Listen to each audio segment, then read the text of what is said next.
messieurs, bonsoir. C'est avec un énorme plaisir que nous vous retrouvons dans un nouveau numéro de sport à la une. Évidemment, il sera beaucoup question de football avec un retour sur la qualification du Sénégal à la prochaine Coupe du Monde Russie 2018. L'ADER au stade Léopold Sédar Senghor réussit. Les Lions ont gagné et communié avec leur public.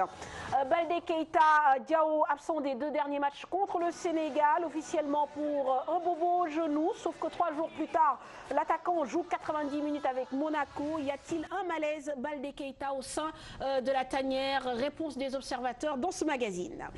Russie 2018, les poules seront tirées le 1er décembre prochain à Moscou. Quel pourrait être le meilleur et le pire tirage au sort pour les Lions? Nous poserons évidemment la question à nos invités. Maya Sinmar, directeur technique national, Amdi Faye, ancien international sénégalais, et Salif Diallo, journaliste sportif.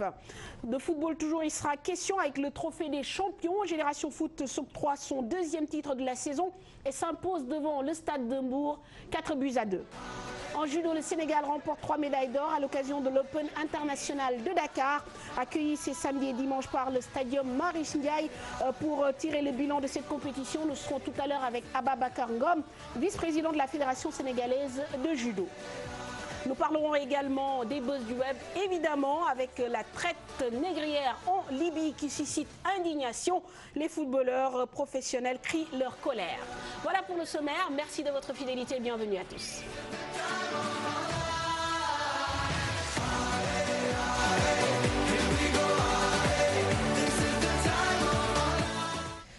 Cher Tidiane, bonsoir. Bonsoir Mme Fatou, bonsoir chers téléspectateurs. Bonsoir Salif. Bonsoir Mme Fatou et bonsoir à mes co-débatteurs. Bonsoir Bayassine. Bonsoir Mme Fatou. Voilà, merci de nous rejoindre donc sur ce plateau. On va tout de suite nous lancer dans le vif du sujet avec les éliminatoires de la Coupe du Monde, cher Tidiane. Une fin en apothéose, en but marqué dans les ultimes secondes de la rencontre par Karamboy.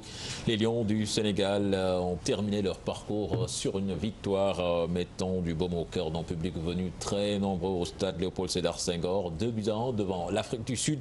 L'occasion de valider définitivement une qualification à la prochaine Coupe du Monde en Russie. Mamadou Ndiaye et Hamza Diallo nous replongent dans l'ambiance exceptionnelle d'un dernier match comptant pour les éliminatoires de la Coupe du Monde 2018.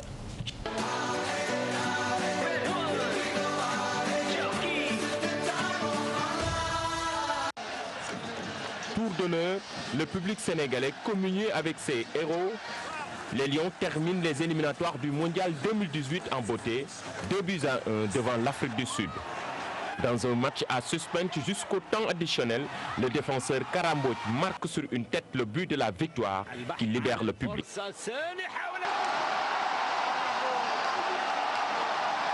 C'était vraiment difficile parce qu'il y avait une équipe qui était bien organisée. Mais bon, c'est bien ce soir, ce qui comptait c'était la victoire. Donc il faut féliciter Karamboy qui nous donne une belle victoire ce soir. Je pense qu'on va bien le fêter. Forcément, je ne peux même pas décrire l'émotion que j'ai, mais c'est une grande fête. Juste content pour moi et pour mes amis et pour tout le Sénégal aussi. Je pense qu'aujourd'hui le coach a fait ses choix et il m'a mis dedans et on peut que le remercier et prier pour que le Sénégal aille encore le plus loin possible. Content rek, am nga ku nekk moom boo jël équipe nationale da ngay kontaan nañ si et puis ñaan yàlla rek ñu continuer ni préparer am na yeneen match yu ñoo ñu préparer quoi maximum nga xam ni yàlla ñaan yàlla may ñu ndam quoi inchallah. 60 000 spectateurs pour pousser l'équipe nationale du Sénégal. Autorités politiques, sportives, tous satisfaits de cette belle communion avec le public. Je pense qu'aujourd'hui c'est un jour exceptionnel et c'est un nouveau départ pour notre football mais aussi je pense aussi pour notre sport en général et ce qu'on a vu aussi c'est magnifique. Quand on voit ça on en a la chair de poule. Vous savez on s'est qualifié déjà avec la manière. Ce qui s'est passé aujourd'hui c'est que les joueurs ont montré qu'ils ont compris le message du chef de l'État qui leur a demandé de gagner ce match-là. Et nous avons beaucoup appris aujourd'hui parce que c'est une mobilisation exceptionnelle avec la présence de la première dame qu'on remercie, du premier ministre et plus de 20 ministres. Une mobilisation exceptionnelle dans l'unité et dans la détermination. La seule fausse note, une coupure d'électricité de quelques minutes juste avant le coup d'envoi. Une manière pour les supporters d'allumer leur smartphone pour mettre l'ambiance au stade Léopold Sédar Senghor.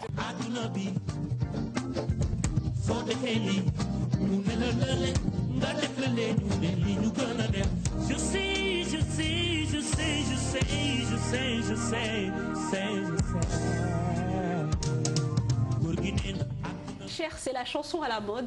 En fait, je pense qu'une requête a fait revivre cette chanson. Vous comprendrez pourquoi. En tout cas, ceux qui suivent les réseaux sociaux, ceux qui ont suivi aussi Bercy samedi, comprendront pourquoi. Gorguinen. Alors, Mayacine, forcément, ce fut un grand rendez-vous, un rendez-vous des grands soirs entre le public et évidemment son équipe, même si l'équipe nationale du Sénégal n'a pas totalement dominé son sujet durant les 90 minutes. Oui, mais je pense qu'il faut remercier d'abord le public. Hein, et je pense également aussi quand même que ça prouve que le Sénégalais aime l'équipe nationale et aime le football. Je pense que c'est un public qui a tout le temps accompagné l'équipe nationale, en tout cas dans toutes les rencontres qui sont eues, en tout cas au stade Léopold Sédar Senghor. Et c'est vrai que c'était une occasion également aussi que l'on a offert des Lions, parce qu'en gagnant déjà en Afrique du Sud, la possibilité en tout cas de pouvoir mieux communier vraiment dans la joie et dans le plaisir de la qualification de l'équipe nationale du Sénégal. Je crois que ça a été une bonne occasion, mais je pense également aussi quand même c'est tout ce que les Lions pouvaient donner à leur public, vraiment une qualification de cette manière. Je crois que ça, il n'y a pas de prix à ce niveau, et je pense que donc, comme vous l'avez dit, ça n'a pas été facile parce que l'Afrique du Sud également aussi, c'est une belle équipe. C'est une équipe de qualité, et nous ne pensons pas quand même être supérieurs 2 fois à cette équipe. Donc ça veut dire simplement qu'à tout moment qu'on peut les rencontrer, effectivement, on peut avoir des difficultés à les gagner. Ça c'est normal. Salif, un peu dans le même courant, c'est-à-dire que le Sénégal a un peu souffert, notamment en première période, pratiquement pas d'occasion, et puis ça s'est emballé en seconde. Oui, il fallait s'y attendre quand même. Quand on voit l'équipe qui a été mise en place, parce qu'il y avait au moins 7 changements par rapport à l'équipe de Polo Koné, donc il fallait s'attendre. Je pense que l'entraîneur, après le match de Polo Koné, a déjà basculé dans la phase préparation de la Coupe du Monde. C'est pour cela qu'il a essayé des joueurs. Je pense qu'au moins sur les 11, il y a eu 7 nouveaux joueurs par rapport à l'équipe qui a démarré à Polo Koné. Donc, c'était un peu normal qu'il y ait eu ce hiatus-là parfois. Effectivement, bon, même au match, quand même à Polo Koné, l'Afrique du Sud nous a promené à un certain moment. Ils se sont créés beaucoup d'occasions. Ici aussi, c'est ça. C'est une grande équipe, l'Afrique du Sud. C'est une équipe qui mérite d'être respectée. Maintenant, bon, les joueurs ont donné ce qu'il fallait, ont donné une belle fête aux Sénégalais. Je pense que c'était très beau, ce public-là. Ce public-là méritait largement cette victoire-là, ce dernier but de Karamboj. Je pense qu'on espère que le lien-là, maintenant, va demeurer entre les Lions. Très bien, qu'il y aura une connexion désormais entre le public et les joueurs. Il n'y en avait pas, le public était rare dans les matchs de Lions, mais ce jour-là, le stade était comble, le stade était beau. On souhaite que ça continue. Voilà, Mayacine, donc ce match-là, comme l'a dit Salif, on peut le prendre comme un match de préparation. Il y a eu beaucoup de turnover, mais quand même, quelque part, on se dit que l'entraîneur s'est un peu retenu, puisqu'on voulait voir plus de joueurs. On pense à Hassan Diossé qu'on a vu dans l'interview. C'est un joueur dont tout le monde parle en ce moment, mais qu'on ne voit toujours pas en équipe nationale. Alors vous qui vivez dans le groupe, est-ce que vous pensez qu'il y a des joueurs qui sont convoqués et qui ne sont pas encore prêts à démarrer ou bien à jouer un match des Lions? Non, c'est le rythme de match important qui est devant nous. Quand vous jouez des matchs de qualification pour la Coupe du Monde, vous partez sur des certitudes. Ça, c'est forcé. Oui, mais là c'était un match qui comptait pour nous. Oui, mais je pense qu'on ne pouvait pas également aussi quand même se donner le luxe de faire autant de changements qu'on a fait. Je pense que Salif l'a dit. On ne peut pas partir d'un match qu'on a joué où on a eu 7 changements. Et que véritablement, ensuite, qu'on redemande également aussi qu'on n'a pas pu faire ce sujet, parce que je pense qu'il a eu sa chance dans les dernières minutes. Mais ces garçons dont vous parlez, et d'autres également, c'est des garçons qui sont talentueux. Mais je pense qu'il faut qu'ils attendent leur heure. C'est comme ça. Je pense qu'il faut qu'ils attendent. Alors, Mayacine, un peu dans les choix tactiques, on sait que, je pense, contre l'Afrique du Sud à l'aller, il fallait attendre pour pouvoir vite sortir et attaquer. Est-ce qu'aujourd'hui, sur le match contre l'Afrique du Sud, en tout cas au Sénégal, l'option c'était quand même d'attaquer, ce qu'on a vu d'ailleurs, même si évidemment sur la dernière passe et les occasions, ça n'a pas été très très florissant. Mais je pense que les deux matchs, les contextes sont différents. Le match contre l'Afrique du Sud, effectivement, nous n'avons pas eu l'impression, en fait, nous n'avons pas eu l'idée d'attendre. Non. Non, pas l'idée d'attendre, pas forcément. Sur le match aller? Au match aller, oui. Nous n'avons pas dit que nous allons attendre. Mais nous allons réagir par rapport, effectivement, Parce que, en fait, ce match-là, c'est quoi? C'est un match pour lequel l'Afrique du Sud doit gagner. Doit gagner, je dis. Il n'a pas besoin d'un point. Il doit gagner. Donc, forcément, pour nous... La pression est sur les Sud-Africains. Et là, et c'est à eux également de faire le jeu. Donc, vous attendez. Est-ce que nous, forcément... Non, non, c'est pas parce que si on ne fait pas le jeu, on attend. C'est-à-dire qu'on attend quand vraiment on est trop bas. On n'a pas été trop bas. Mais on a eu des moments où, effectivement, on est allé les chercher, les empêcher, effectivement, de sortir le ballon et de dégager. Et je pense qu'ils ont beaucoup joué, effectivement, long. Jusqu'à ce qu'à un moment, effectivement, parce que c'est des situations de jeu qui arrivent régulièrement. Oui, mais parce qu'on ne peut pas les prévoir. Si on regarde bien la composition de l'équipe, quand même, on voit clairement que c'était une équipe attentiste avec au moins 3 milieux défifs au milieu de terrain. Oui, mais non, c'est-à-dire le terme défensif, là... C'était pas le même classement. C'était pas le même classement à Praia, hein, oui, où l'équipe voulait gagner ce match. On a un milieu capable de riposter, capable de récupérer et capable de jouer. Mais on n'a pas cette connotation de milieu défensif. D'accord. Ce ne sont pas des milieux défensifs. Non, pourquoi c'est des milieux défensifs? D'accord. C'est-à-dire c'est des milieux qui peuvent jouer effectivement à des niveaux sur lesquels ils sont capables de récupérer le ballon, ils sont capables de propulser devant. Oui, mais à Praia, où vous vouliez plus gagner, l'entraîneur a non, mais c'est différent. Un milieu beaucoup plus mais c'est différent. Quand nous jouons contre l'Afrique du Sud... Mais Mayacine, moi j'ai l'impression quand même sur les deux matchs, et contre l'Afrique du Sud à Polokwane et contre l'Afrique du Sud à Dakar, c'était pas non plus la même disposition tactique. Mais quand vous me dites que l'équipe nationale contre l'Afrique du Sud ne voulait pas attendre au match aller, c'est pas ce qu'on a vu. À un moment donné, on voyait même une ligne de défense de 4, un joueur en sentinelle, encore une ligne de défense en 4 et un attaquant de pointe. Mais c'est à quel moment? C'est quand on a mis un but. Le but a été marqué très tôt. Et ça a facilité un peu quand même notre jeu. Parce qu'à partir du moment où on joue le match, c'est 0-0. Jusqu'à présent, nous tenons le bon bout parce que nous avons un point. Et jusqu'à ce que 12 minutes après, on marque un but. Mais nous avons le bon bout. Pourquoi maintenant commencer à attaquer et à sortir? Maintenant, il faut jouer le juste milieu. C'est-à-dire, quelquefois on monte, quelquefois on descend. Je pense que c'est comme ça qu'il faut le faire. D'accord, mais contre le Sénégal, contre l'Afrique du Sud à Dakar, justement, c'était quoi l'option? C'était d'attaquer et de gagner. C'est ce que vous vouliez. Mais parce que, comme vous l'avez dit, c'est un match pour lequel... Il fallait gagner. Il faut gagner, c'est bon, vous ne gagnez pas également. Mais ce qu'on ne voulait pas le perdre. On ne voulait pas le perdre parce qu'on reste dans la dynamique. Très bien. Donc, c'est pourquoi, effectivement, la manière dont on l'a joué, parce qu'en sachant que cette Afrique du Sud-là, effectivement, elle viendra jouer, mais elle viendra également dans l'option également de ne pas perdre ce match-là. Mais donc, nous également aussi, il faut effectivement qu'on trouve les moyens de pouvoir les contrer, il faut qu'on trouve les moyens également aussi de pouvoir garder le ballon. D'autant plus que souvent également aussi, ils nous ont laissé le ballon. Souvent également aussi, ils nous ont attaqués.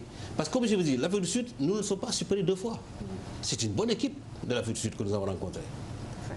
Et en venant à Dakar, ils avaient effectivement l'ambition de vouloir effectivement nous gagner, comme nous avons gagné chez eux. Pour réparer un peu le mal de l'aller. Alors, Hamdi nous a rejoint sur ce plateau. Bonsoir Hamdi Faye. Alors, vous avez suivi, je pense, ce match Sénégal-Afrique du Sud. D'abord, une réaction par rapport justement à la présence du public et cette communion qu'on attendait depuis plusieurs années entre l'équipe nationale du Sénégal et ses spectateurs. Qu'est-ce que ça vous a fait? Est-ce que ça vous a rappelé les bons souvenirs de la précédente époque? Oui, vous savez, c'est bonjour Salif, bonjour Mayacine, bonjour Seriane. En fait, ce qu'on a vu, c'était un rappel de 2002, genre là où tout le Sénégal était uni. Et c'est très important. Et c'est ce qui fait la différence, c'est la gagne. Et comme vous disiez tout à l'heure, l'équipe nationale a voulu gagner avec n'importe quelle manière, à gagner. Tout le monde sait le problème qu'on a aujourd'hui. Dans le niveau de jeu, on a un problème. Donc, il faut qu'on se dise la vérité. Et la vérité, tout le monde le sait. Aujourd'hui, je dis, même les vendeurs de cacahuètes savent quand même que l'équipe nationale n'a pas un bon jeu. C'est vrai qu'il y a la gagne, on gagne, c'est bien. Mais bon, après, est-ce qu'il faut se focaliser surtout sur la gagne? Parce qu'arriver un moment dans des grandes équipes, avec la façon comme on joue, je pense qu'on peut leur donner la chance de nous humilier, je peux dire humilier. Carrément. Carrément, parce que des fois, je me demande... Est-ce que c'est pas trop fort? Parce que quand même dans le football moderne, Hamdi, le plus important aussi, c'est de gagner. À un moment donné, contre le Cap-Vert, on était dos au mur, on avait besoin de gagner, le coach a fait des choix forts. Contre l'Afrique du Sud, à Polo Koné également, on s'en est sorti. On a quand même plus ou moins maîtrisé le match. Quand vous dites qu'aujourd'hui, on peut se faire humilier, c'est quand même un peu excessif, non? Quand je vous parle de ça, je parle de, par exemple, le niveau de la Coupe du Monde. Ça n'a rien à voir avec le niveau de... Vous savez, la compétition n'a rien à voir avec les matchs, par exemple, les éliminatoires. N'a rien à voir avec les matchs de compétition. Un joueur compétitif, vous le voyez dans des grandes compétitions comme la Coupe d'Afrique, Coupe du Monde, Coupe d'Europe, machin, des trucs comme ça. Et quand on parle des matchs d'éliminatoires, rien à voir avec les matchs compétitifs. Par exemple, je vous donne un exemple. Mais est-ce qu'il ne faut pas savourer quand même cette qualification d'abord? Oui, tout le monde savoure. Tout le monde savoure, mais ça n'empêche pas qu'on dise la vérité. D'accord, vous êtes allé trop vite. Qu'on puisse mettre dans la tête des joueurs, c'est pour qu'ils puissent élever leur niveau. Ce n'est pas des critiques qu'on leur donne, c'est pour des bonnes critiques pour qu'ils puissent évoluer dans de bonnes dispositions. Alors Salif, un peu sur ce débat, parce qu'effectivement, hein, c'est ça le nœud du problème. Le Sénégal gagne, certes, mais le Sénégal, au niveau de son jeu, laisse sceptique beaucoup d'observateurs. Il est clair que le niveau du jeu n'est pas ce que les gens peuvent espérer, ce que le potentiel de l'équipe peut laisser entrevoir. C'est clair que par hiatus, par à-coup, l'équipe essaie de jouer, mais c'est pas sur 60 minutes, c'est pas sur 70 minutes. Aussi bien à l'aller comme au retour. On a vu une équipe, quand on voit les statistiques, je ne sais pas si vous avez vu les statistiques au match aller, c'est 63-37. C'est ça, oui. Donc au match retour, je pense que l'Afrique du Sud aussi a mieux tenu le ballon. Mais ça dépend de ce qu'on veut. Vous savez, Mayacine a expliqué quelque chose tout de suite.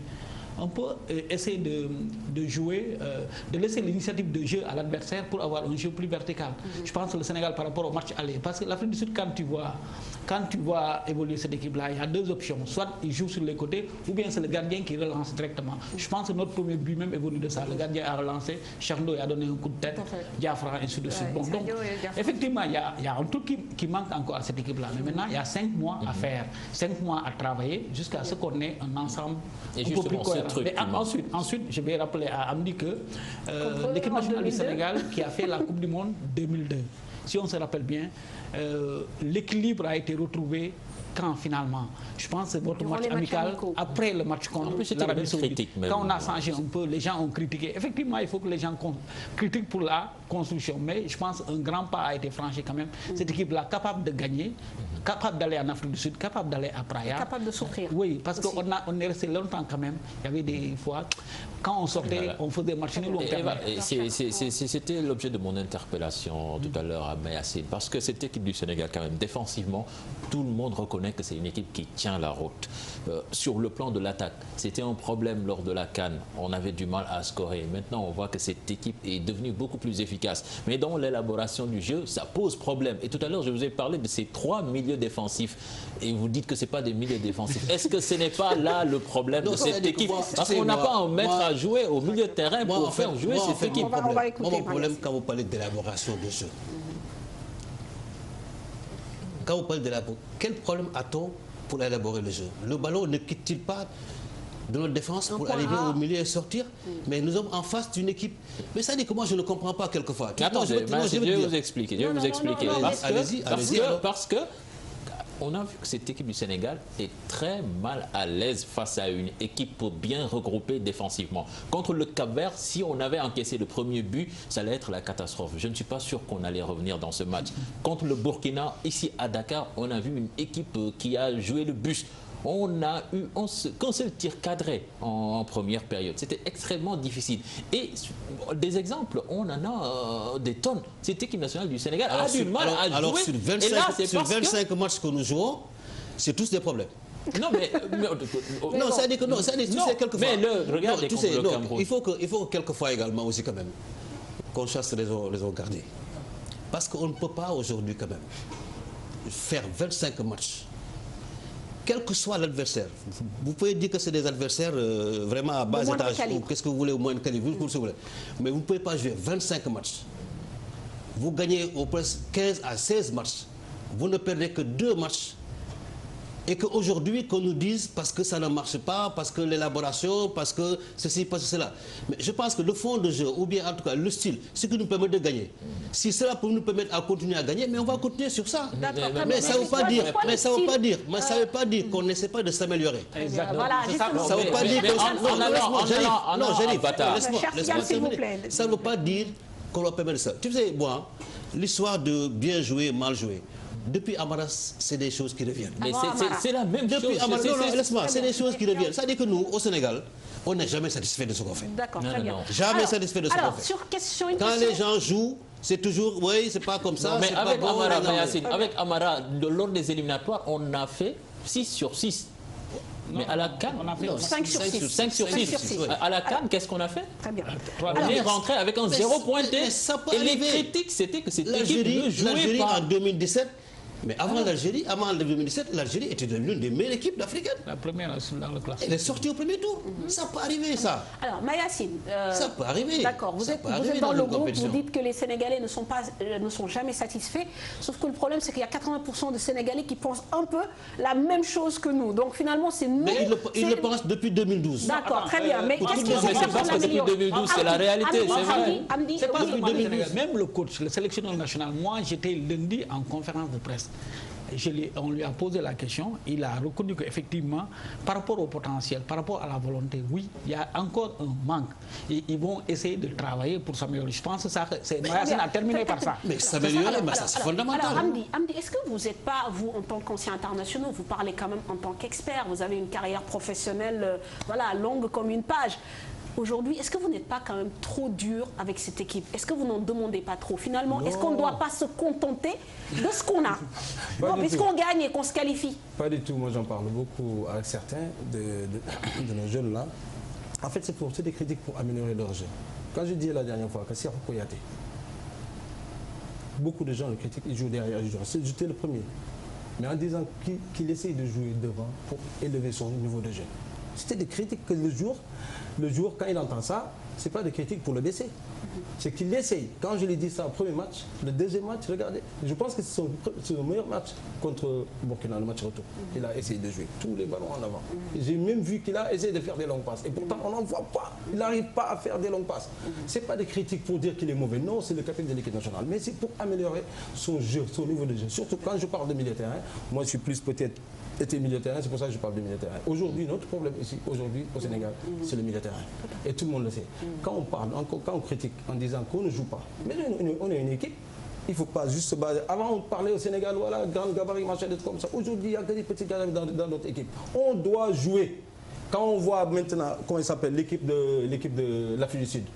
C'est pas parce que... Mais Amdi, j'entends souvent quand même notre coach d'ailleurs donner cet argument en disant le profil des joueurs. Parce que vous dites qu'on n'a que des on n'a pas que des petits gabarits. Voilà. Quand vous regardez au milieu quand même, on a de grands gabarits, physiquement très longilignes. Alors justement, est-ce qu'aujourd'hui on ne doit pas faire avec les profils qu'on a en attendant de trouver cette perle rare qui nous permet de jouer au milieu de terrain?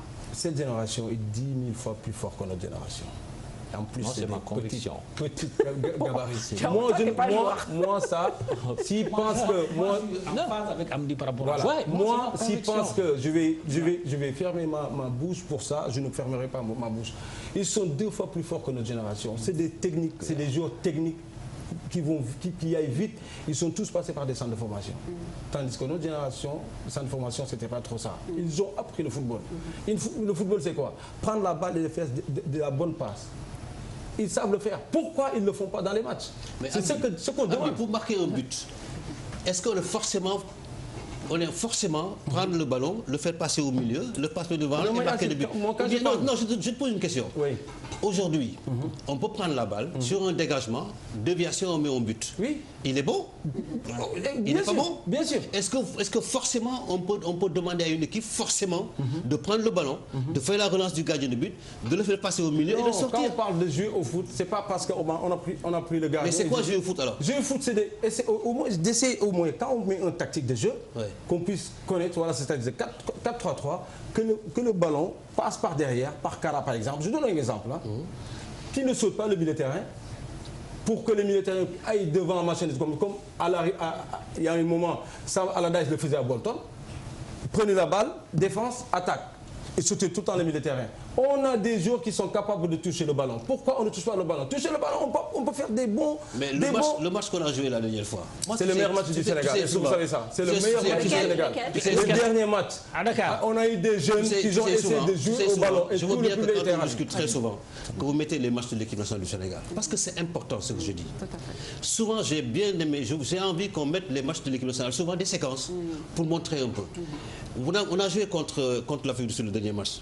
Mais combien de fois les joueurs ont essayé? Ouais, ça c'est vrai. Le match retour. En jouant le match retour. Le match retour. C'est le meilleur match du Sénégal. Oui, c'est pourquoi je dis, ça dit que c'est parce que c'est le contexte du match qui le met.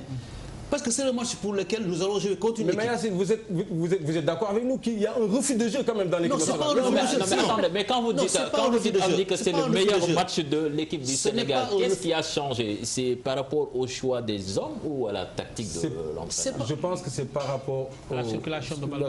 Le choix des hommes. Le choix. Parce qu'il y a eu des séquences où tu te retrouves, tu dis non, ça... Si jamais il mettait l'équipe type qu'il mettait d'habitude, ils ne feront pas la même chose. Pas du tout. Vous savez, le premier match, j'avais dit sur le premier match. Quand on regarde sur le premier match, Mayacine. Quel match? Le premier match contre l'Afrique du Sud. On a gagné 2-0. Chez eux. Chez eux. Quand vous regardez le match, quelqu'un qui n'est pas sénégalais, qui ne regarde pas souvent le match des Sénégalais, il va dire waouh, ils ont joué avec l'expérience. Nous, on a l'habitude de dire voilà, on ne joue pas la même façon que les autres y voient. Parce que quand on ne connaît pas le jeu sénégalais, sur ce match-là, on dit ils ont joué avec l'expérience. Ils ont intelligent, un match sérieux et intelligent. Non, c'est ce qu'on dit. Mais c'est ça. Est-ce que je peux poser une question? Non, sur ce match-là. Je veux savoir, justement, Mame Fatou a parlé de l'archétype de nos joueurs aujourd'hui. Parce que c'est notre force. C'est les joueurs qui peuvent titiller le ballon. C'est plus des joueurs excentrés que des joueurs axiaux, je pense, jusqu'à preuve du contraire. Est-ce que nous, on a besoin vraiment d'axer notre jeu dans l'axe ou bien sur les côtés? Parce que ceux qui savent jouer au ballon... Quand on dit un jeu, Salif, c'est le milieu. Le milieu de terrain, tu n'as pas besoin de prendre 2, 3, 4 touches de balle. Okay. On voit, regarde, un jeune comme Gana Gueye. Il n'y a pas meilleur que ici au Sénégal. Je ne vois pas meilleur que lui.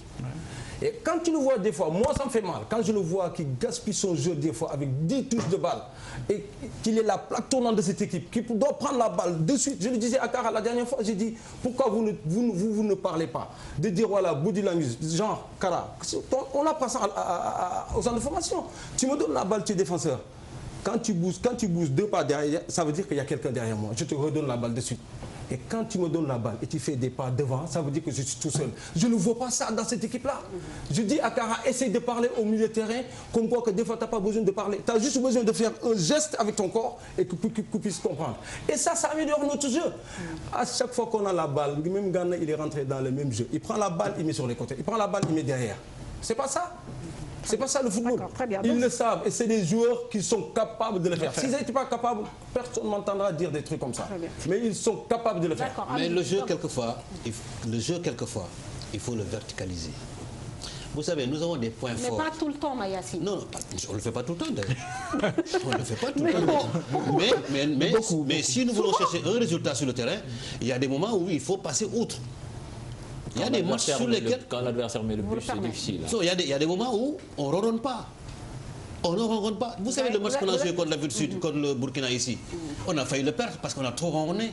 Mais c'est parce que l'adversaire avait mis le but et qu'on n'avait pas de solution. Mais c'est pas de question de solution. C'est parce que l'adversaire a eu une position de refuser le jeu, de laisser le ballon. C'est ça ronronner. Oui, mais bon, c'est ce qu'on avait eu aussi comme équation contre le Cameroun.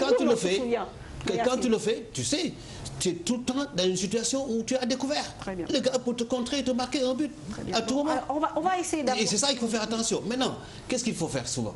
Qu'est-ce qu'il faut? C'est hacher le jeu. C'est chercher la position dans leur propre zone. En verticalisant, parce que nous avons des joueurs de côté qui sont très forts dans ça. Vous mettez un Ismaël Sarr, un ballon dans l'espace, mais il le prend, mais il peut partir. Vous le faites pour Sadio, la même chose. La même chose. Donc on ne peut pas tout le temps être dans un jeu de confort de position. On ne peut pas être tout le temps, mais 80 Des fois, Mayacine, 2 secondes. Mayacine, des fois, on voit par exemple sur nos côtés, que ce soit Ismaël Sarr ou comment il s'appelle Sadio Mané. Et des fois, Sadio Mané, les gens l'attendent. Pourquoi l'entraîneur ou le staff, ou je ne sais pas où, ou lui-même, il ne pense pas de permuter? Je ne le vois jamais permuter. Des fois, il traverse avec le ballon. Il ne le fait jamais à Liverpool. Pourquoi, des fois, il est bloqué? Il y a l'escalier qui l'attend. Pourquoi il ne change pas de côté? Pour encore... Je dis le problème de Sadio Mané. On a un problème. Sadio Mané, c'est quelqu'un qui doit régaler tout le temps le jeu. À Liverpool, les gens me disaient pourquoi il ne joue pas comme Liverpool. J'ai dit, attendez, Liverpool, on lui donne le ballon, il joue avec le ballon. On lui donne le ballon il y a 4-5 jours comme soutien. Ici, on lui donne, on lui dit débrouille-toi. C'est ça notre problème. Les gens, ils ne viennent pas s'entraider. Non, je vais te dire. Si. Non, je vais dire le problème. D'accord, et après on clôt le débat. Le problème, c'est moins ce que vous dites avec Sadio. C'est moins ce que vous dites avec Sadio. C'est-à-dire que le problème de Sadio dans l'équipe nationale du Sénégal, c'est qu'on lui met la pression parce que tout le monde attend de lui. Deuxièmement, quand il joue contre les adversaires, il met déjà... Parce que tout le monde a le travail sur les vidéos maintenant. Ils savent aujourd'hui les points forts de Sadio. Comment il est. Mais s'il a le soutien comme Liverpool, on lui donne la balle, on voit Gana Gueye ou Keita ou l'attaquant qui décroche, mais il aura des solutions. On lui donne la balle et à chaque fois... Pourtant, c'est ce qu'il fait parce qu'il garde quelquefois et c'est de passer. Non, il perd la balle, le gars, la dernière fois contre Burkina ici. Il a tellement perdu de ballon, les gens commencent à le crier. J'ai dit, regardez, c'est pas ça. Très bien, d'accord. Donc ça, c'est les débats dans le débat. Sadio Mané, le milieu de terrain. En attendant, en tout cas, il faut quand même saluer le parcours, Amdi, de cette équipe nationale, avec quand même 8 matchs joués pour 5 victoires, 3 nuls, pas de défaite. Donc c'est positif, comme on dit, c'est dans la victoire aussi qu'on construit. Alors, aujourd'hui, il faut se projeter. C'est ça qui est le plus important. Même le coach l'a reconnu, le sélectionneur. Il faut travailler le collectif, il faut le mettre en place. Ça prend du temps avec une sélection. On s'apprête à aller à une Coupe du Monde. Les matchs amicaux, ça va être très important, justement, après le tirage au sort. Mais bien sûr, je pense qu'il faut se préparer. Il faut se préparer, il faut se frotter contre des équipes supposées meilleures que nous, ou bien en tout cas... d'un calibre qui nous permettra peut-être de jauger aujourd'hui quand même notre préparation. Je crois que c'est important. Au mois de mars déjà, je pense qu'il nous faudra avoir peut-être 1 ou 2 matchs qui nous permettent un coup d'être dans le bain. Et ensuite, comme on le dit également aussi, s'il y a des possibilités de voir d'autres joueurs également aussi, c'est l'occasion également aussi. Mais de façon, une Coupe du Monde, ce qui est bon, c'est de jouer contre des équipes qui sont très fortes.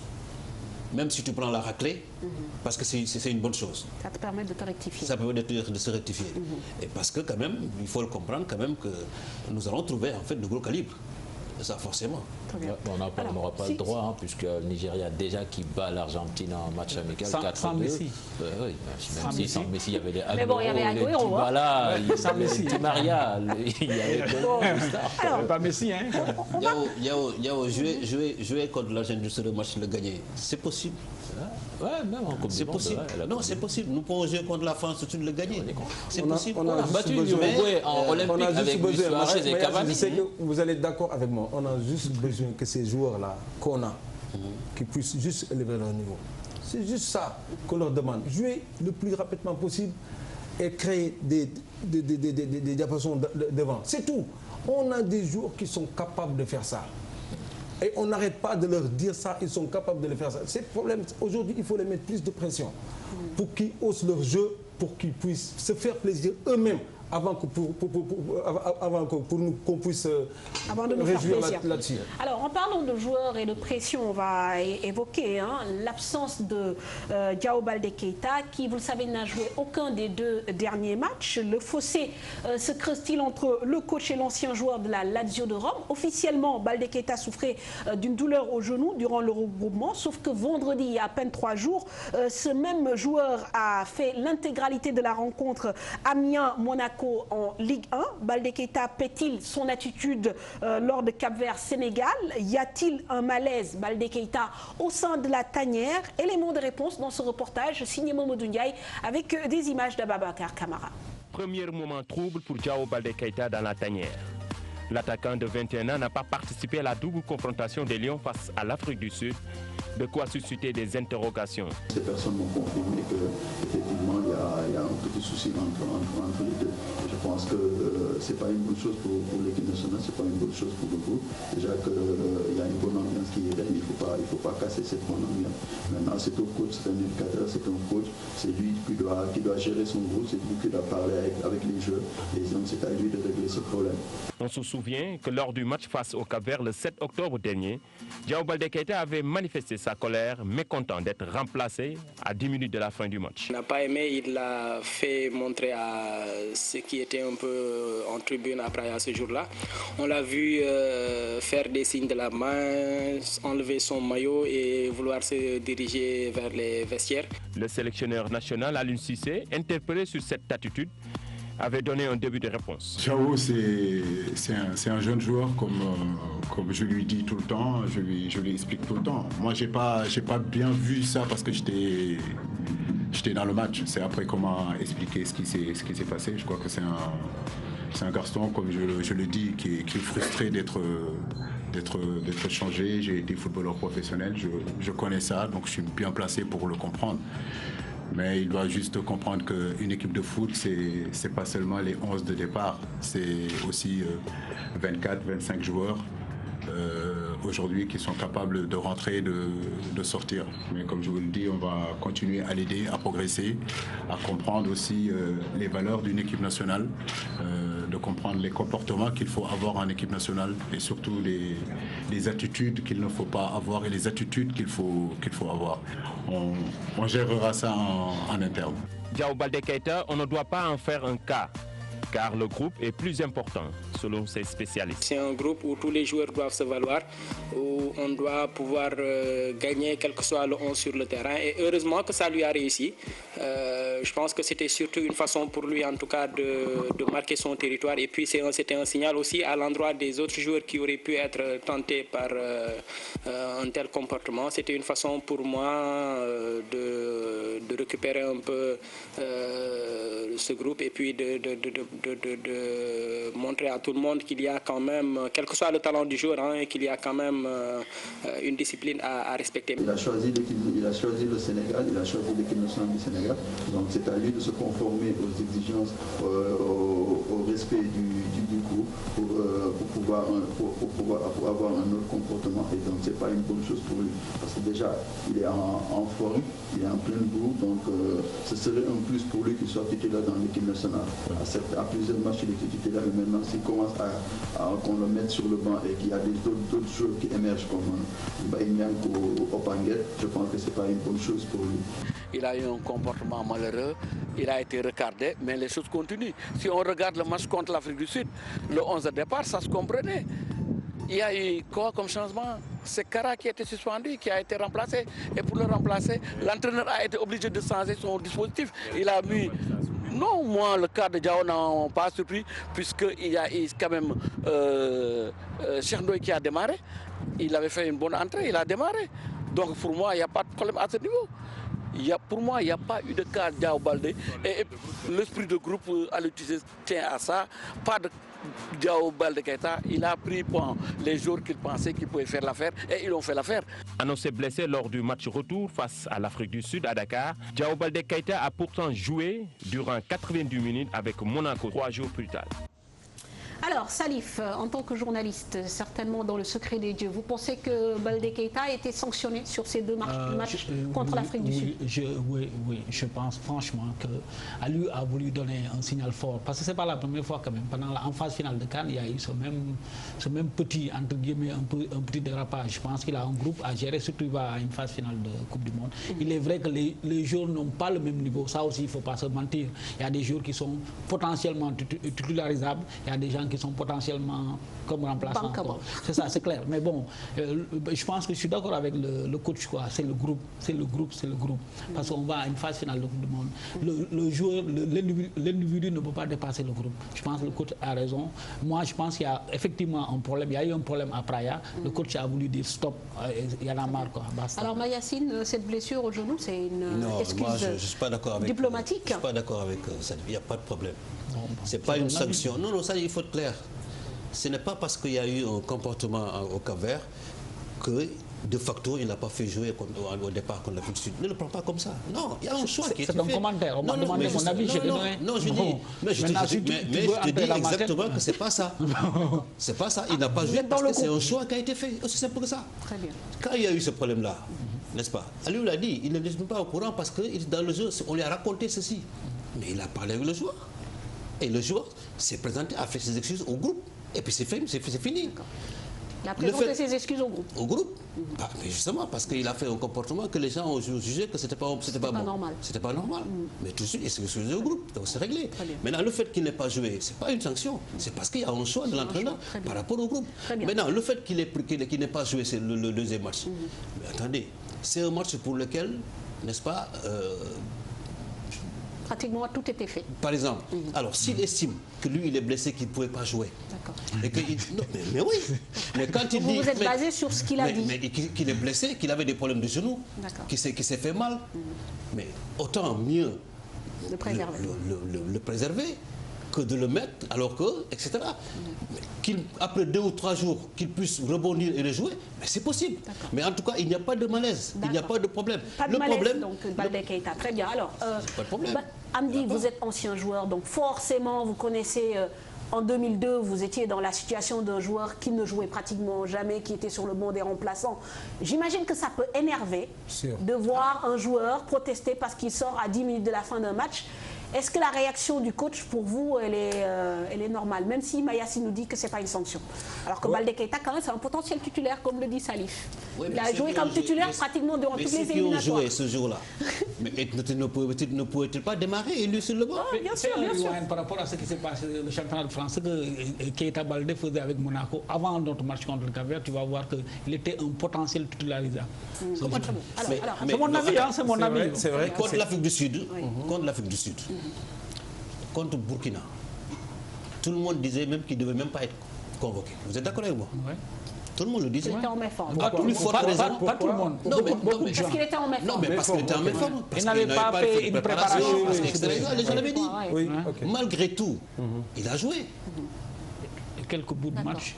Mais il a joué. On l'a mis. Contre Burkina, le fait qu'il ait joué également, qu'il ait mis, lui en a reçu la gueule. Bien sûr. Pourquoi le faire jouer? Non, mais je dois dire, ça veut dire que si vraiment il y a un problème entre lui et lui, mais il ne l'aurait jamais fait. C'est une occasion d'ailleurs de le mettre dehors. C'est pour simplement dire que, très sincèrement, qu'un joueur boude parce qu'il n'a pas été titulaire, ça se comprend. Tout le monde a été joueur, Amdy a été joueur. Ça peut se comprendre. Mais que cela ne puisse pas déteindre effectivement sur le groupe. Et ça, nous voyons à ça. Tout à fait. Nous voyons à ça. Oui, alors Amdy. Ok, oui. Moi j'ai dit, c'est un bon augure. Aliou, il doit se réjouir de ça. Un joueur qui en veut. Ça, beaucoup d'entraîneurs, grands entraîneurs rêvent de ça. Aliou a assez mature pour gérer ça.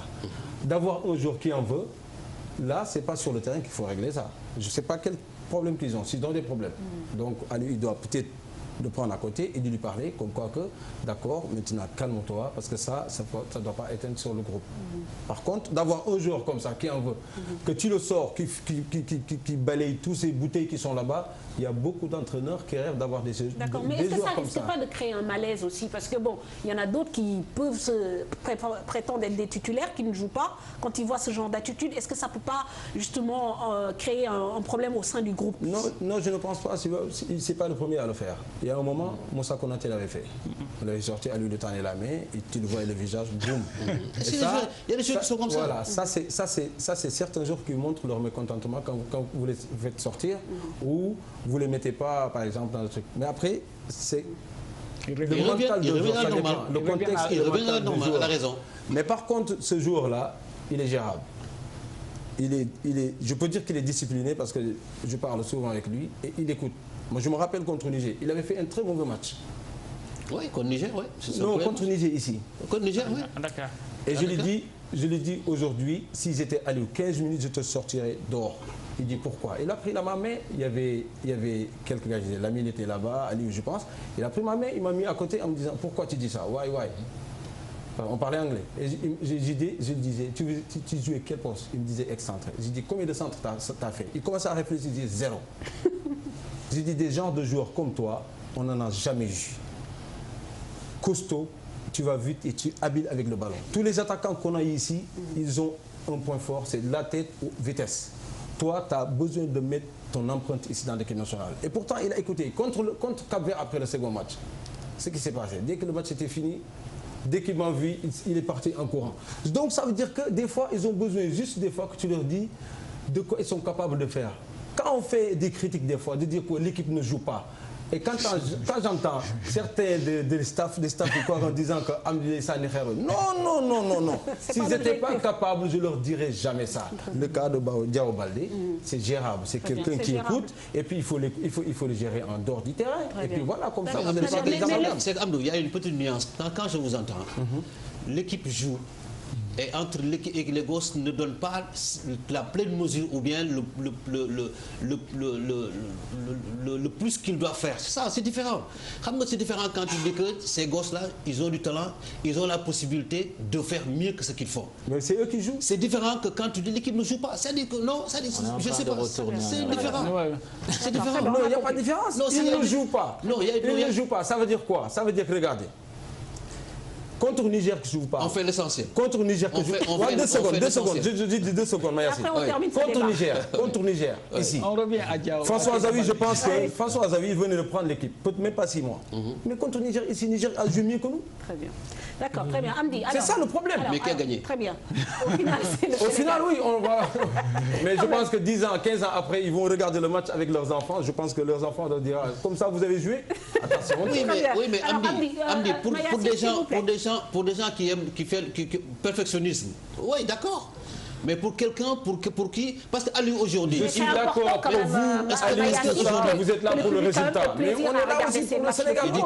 Je dis, vous dites perfectionner, je dis c'est important quand même que les personnes qui regardent le match prennent du plaisir. C'est d'accord. Même si le résultat... Ne demandez pas à ces gens-là de faire plus qu'ils ne savent pas le faire. Si, ils savent le faire.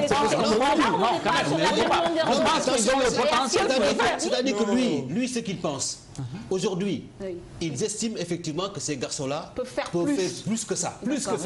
Et sur 25 matchs que nous faisons, il n'a jamais vu que les garçons font autant qu'ils ne peuvent le faire. Ça veut dire que non, mais ce qu'ils font pendant 25 matchs, c'est ce qu'ils savent faire. D'accord, très bien. Alors, on ferme le débat, puisqu'on n'arrête pas de tourner. On tourne depuis en rond. Donc, pour le cas Baldé Keita, c'est gérable, il faut le faire revenir. Mais quand même, il n'a pas joué les 2 matchs. Comme je disais tout à l'heure, c'est un joueur sur qui, quand même, on comptait plus ou moins, qui rate 2 matchs. Est-ce que ça ne crée pas aussi un fossé? C'est vrai que c'est frustrant. C'est frustrant. Aujourd'hui, quand on parle de l'équipe nationale, première chose, quand on dit Sadio Mané, on dit Diao Baldé. Et il faut le dire, c'est un atout pour l'équipe nationale. Donc il faut savoir au moins bien les utiliser. Vous savez, quand vous êtes un entraîneur et vous avez des joueurs comme ça, c'est des plus dans une équipe. C'est des plus. Donc après, les amalgames, vous n'essayez pas. C'est pas moi. S'il y a un problème, moi, tout ce que je demande à Aliou, il est assez mature pour régler ça en dehors. Il n'y a pas de problème. Alors, non, si je dis si jamais, parce que moi, je ne sais pas ce qui s'est passé. Très bien. Nous sommes à 7 mois de la Coupe du Monde. C'est vrai qu'on parlait... 6 mois, oui, mais 6 mois et quelques. 6 mois, presque 7 mois. Alors, on parle souvent d'un groupe, d'une ossature. Mayacine, est-ce qu'on peut quand même s'attendre à l'arrivée de nouveaux joueurs dans ce groupe? Ça, je ne peux pas me prononcer pour le moment parce que quand même, laissez-nous le temps quand même d'évaluer un peu le parcours, d'évaluer un peu et également aussi de pouvoir en discuter. C'est possible, ça peut être aussi. C'est parce que possible. Salif, pourquoi? Parce qu'on est à 6 mois. Dans 6 mois, beaucoup de choses peuvent se passer. Aliou Cissé a dit que son groupe n'est pas fermé. On peut le croire sur parole. Donc il ne devrait pas être fermé même parce que quand même il y a plein d'opportunités à saisir. Bien sûr. Et puis il reste assez de temps, il reste presque une saison. Oui, parce qu'on parle, pourquoi je pose la question? Parce qu'il y a des lignes où quand même on est bien lotis, notamment la défense, l'attaque, mais au niveau du milieu de terrain, on cherche justement cette fameuse perle rare dont on parle, qui est capable de faire la passe décisive, de casser les lignes, comme on dit dans le jargon. Alors aujourd'hui, on parle beaucoup de joueurs comme Crépin Diatta, qui vient d'être élu meilleur joueur jaune dans le championnat norvégien. Ismaïla Sarr l'a fait. Il est venu pratiquement, il s'est imposé. Est-ce qu'aujourd'hui, il ne faut pas quand même prendre un peu de risque avec ces jeunes-là et essayer de les mettre dans le bain? On verra. Oui, bien sûr. En fait, c'est que contrairement à la génération de 2002, cette génération n'aura pas autant de matchs. Parce que 2002, il y avait la CAN en 2002. Ensuite, il y avait beaucoup de matchs amicaux. Parce que c'est officiel maintenant. La CAF, la deuxième journée des éliminatoires de la CAN 2019 ont été reporté. Donc le mois de mars, les gens pourront avoir deux dates FIFA ou deux, hein, je pense, deux dates pour pouvoir jouer. Je pense que c'est les seuls avant le mois de juin, avant le regroupement du mois de juin. Donc ça presse quoi, ça presse. Mais bon, moi je crois cette parole de l'entraîneur national qui me dit que le groupe n'est pas fermé, donc il peut avoir des expériences, surtout sur certains côtés, parce qu'on sait que Youssouf Sabaly, c'est un arrière droit à Bordeaux. S'il le met à gauche, c'est parce que bon, peut-être ceux qui jouent jusqu'à présent à gauche, ils ne le satisfont pas entièrement. Il joue et à droite et à gauche. Mais surtout à droite. Oui, mais il joue à droite. Non. Mayacine, je ne peux pas d'accord. Il joue la plupart des matchs à droite. On ne peut pas me faire croire que chaque fois qu'il joue à gauche, c'est pour dépanner. Voilà, pour dépanner. On ne peut pas me faire croire. Non, quand même. C'est justement ce que je réfute. Il ne joue pas à gauche pour dépanner. Non, son poste de prédilection, son poste de prédilection, c'est pour dépanner. Non, c'est un polyvalent. Non, c'est un atout du Sénégal. En équipe de France, le garçon, il a joué à gauche. Mais pourquoi? Quand tu le vois jouer à gauche, il est à l'aise. Mais on voyait par exemple. Il est à l'aise. Mais en 2 ans, il a joué arrière droit à Evian. En 2 ans au FC Nantes, il a joué. Non, quand il a été champion du monde, arrière droit. Moins de 20 ans, et là, à Bordeaux, il joue arrière droit. Mais c'est la première fois que Bordeaux joue à gauche. Non, si, mais c'est plus débarré. Même à Nantes, il a été champion du monde de moins de 20 ans comme arrière droit. Mais Daf, Omar Daf. Oui, un exemple. Ça, c'est vrai, Omar Daf. Pourquoi Omar Daf a joué à. Tout le monde le sait. Pourquoi il a joué à droite? Mais merci. Oui, c'est ça. Par contre, ça peut être. Mais s'il est meilleur que celui qui est à gauche. Mais c'est ça que j'ai dit. Ça veut dire que vous ne suivez pas. J'ai dit que parce que Youssouf Sabaly a joué à gauche, c'est parce que ceux qui étaient prévus pour jouer à gauche, il était. Et en plus, quelque chose qui est important, ses meilleurs matchs, il les fait quand il joue à droite. À droite, c'est aussi simple. C'est un très passeur décisif. Ça peut être un bon augure aussi. Il peut faire carré avec ça, parce que vous voyez, quand vous voyez Candela, quand il a quitté, c'est pas où. Courbis l'a fait arrière gauche. Il rentrait bien, il mettait ses enveloppés. Donc il peut être bon augure. Bon, on peut être positif là-dessus. C'est un atout, très bien. Donc, oui, vous disiez. Oui, je pense que oui, il y a des postes effectivement où les gens, c'est juste.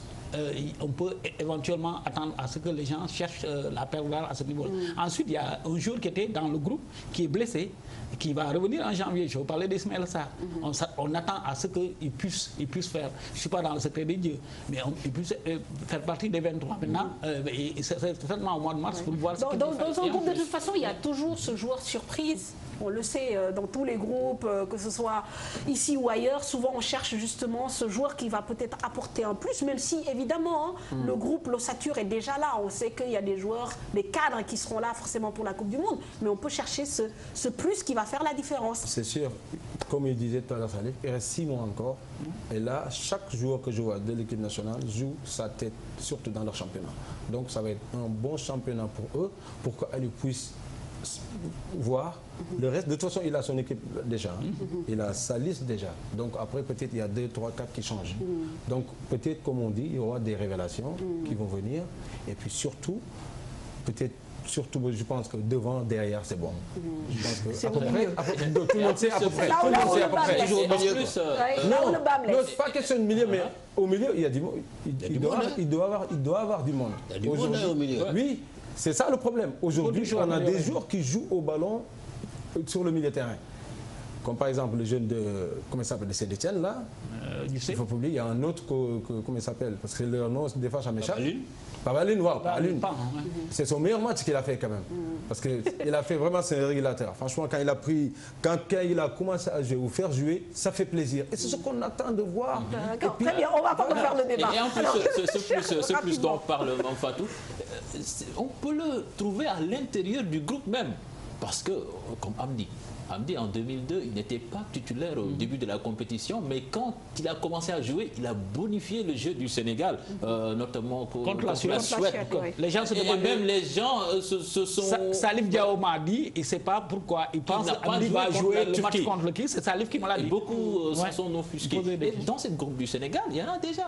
Opanguet commence à s'affirmer petit à petit. Qui sait? Il a fait une bonne peut-être même qu'il peut être un titulaire à la Coupe du Monde. Tout ça pour confirmer un peu, il a fait une superbe rencontre contre le match que Metz a joué. Son match, le match de samedi, je ne sais pas si vous avez regardé 0-0, il a été bien. Ensuite, je vais vous parler de l'axe. C'est vrai, on a une paire axiale, tout le monde sait. Mais ensuite, il y a un jeune quand même, franco-sénégalais Issa Diop, qui avait dit qu'il hésitait ainsi de suite. Parce qu'entre la paire Kara et Koulibaly, ce qui est derrière, il y a un gros fossé. Je pense que les gars, ils sont vraiment à un certain niveau. Les autres, les remplaçants sont à un niveau. La preuve, on est obligé parfois de transformer des milieux de terrain en. Si on a un Issa Diop, je pense que ce serait pas mal. Mes chers au poste derrière, mais il est tout bon. Je ne dis pas qu'il n'est pas bon. J'ai jamais dit ça. Je ne dis pas qu'il n'est pas bon. J'ai jamais dit ça. Je suis sûr que Cheikh préfère jouer au milieu de terrain. Ce que je disais. Cheikh préfère jouer au milieu de terrain. Oui, mais non, je dis, oui. Voilà. Je n'ai pas dit qu'il n'est pas bon. J'ai dit que mais on peut avoir une solution autre parce que le jeune Issa Diop, le Toulousain, qui a. Mais Salif Sané en club, il joue défense. Ok, d'accord. Alors, on avance toujours. On parle quand même du tirage au sort des poules prévu donc le 1er décembre à Moscou. La FIFA a officialisé depuis jeudi dernier les différents chapeaux en se basant sur le classement mondial du mois d'octobre. Donc on va le rappeler. Ouais, dans le chapeau 1, vous voyez le Brésil en compagnie du Portugal, de l'Argentine, de la Belgique, la Pologne, la France et la Russie, pays organisateur. Dans le chapeau 2, nous avons l'Espagne, le Pérou, la Suisse, l'Angleterre, la Colombie, le Mexique, l'Uruguay, la Croatie. Dans le chapeau 3, où se trouve le Sénégal, on a le Danemark, l'Islande, le Costa Rica, la Suède, la Tunisie, l'Égypte et l'Iran. Et puis dans le chapeau 4, on a la Serbie, le Nigeria, l'Australie, le Japon, le Maroc, le Panama, la Corée du Sud et l'Arabie Saoudite. Voilà, donc pour les chapeaux, ça vous donne une idée des gros calibres qui nous attendent certainement. Alors, je ne voudrais pas être l'oiseau de mauvais augure, mais bon, quand même, on peut se retrouver dans des poules de feu, tout comme on peut se retrouver dans une poule abordable. Bon, tout dépendra de Dame Chance, en fait. Oui, en fait, vous savez, en 2002, c'est le repère. Hein. On a eu une poule difficile. Hein. Quand on a tiré, les gens ont dit que ça va être compliqué. On avait la France, qui était champion du monde en titre. On avait le Danemark. Le Danemark, oui. L'Uruguay. Le Danemark et l'Uruguay. Bon, c'était une poule extrêmement compliquée, mais finalement, on est sorti, il y a eu moins de dégâts. Maintenant, mais moi, je pense franchement que si on peut éviter certaines nations, ce ne serait pas plus mal. Parce qu'il y a des sélections. C'est vrai qu'on parle en novembre, on est en train de parler en novembre. Entre novembre et juin, beaucoup de choses peuvent se passer. Aussi bien pour le Sénégal que pour les autres. Mais quand même, si on peut éviter déjà quelques gros morceaux déjà dès le début, je pense qu'il y a certaines équipes qui sont plus faciles à jouer que d'autres. Par exemple, moi, j'aimerais bien jouer le match d'ouverture contre la Russie. Très bien.